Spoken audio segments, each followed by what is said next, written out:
بالکل جیسا کہ سیون تحصیل بھر میں مسلسل 2 گھنٹے سے جو ہے بارش کا سلسلہ جاری ہے۔ سیون تحصیل کے مختلف علاقوں میں جھنگارا، باجارہ، نینگ شریف، کائی، بانسید آباد، آراضی، بوبک اور مختلف چھوٹے بڑے گاؤں میں بھی جو ہے وقفاً جو ہے برسات کا سلسلہ جاری ہے۔ اور آپ میرے عقد میں بھی یہ خوبصورت مناظر آپ دیکھ رہے ہیں کہ یہاں پر اس وقت جو ہے روڈ راستوں پر جو ہے برسات کا پانی ندی اور نالوں کی صورت اختیار کر چکا ہے۔ اور اب یہاں پر بارش کے باعث جو ہے بجلی کا جو نظام ہے وہ بھی درم برم ہو چکا ہے۔ روڈ راستے جو ہیں وہ بھی مکمل طرح سے پانی کے اندر بند ہو چکے ہیں۔ اور بات کریں یہاں پر سیلابی صورتحال کی تو موجودہ سیلابی صورتحال میں گزشتہ 1.5 ماہ سے جو ہے 7 یونین کونسل ٹلٹی اور یو سی چنا کے جو مختلف گاؤں ہیں وہ ابھی بھی زیر آب ہیں۔ اور وہاں پر جو ہے اس وقت جو ہے کافی ساری بیماریاں جو ہے چمڑی، خارش اور مختلف پیٹ کی بیماریاں جو ہے پھوٹ چکی ہیں۔ اور وہاں پر معصوم بچے، بوڑھے، عورتیں، ہر عمر کا افراد جو ہے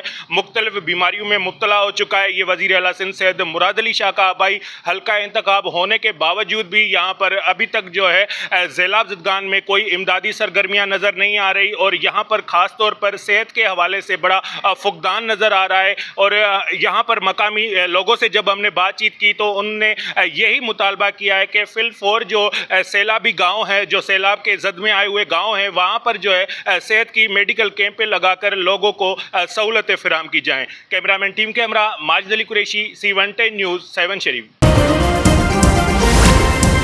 C110 نیوز، خبر کی اصل خبر۔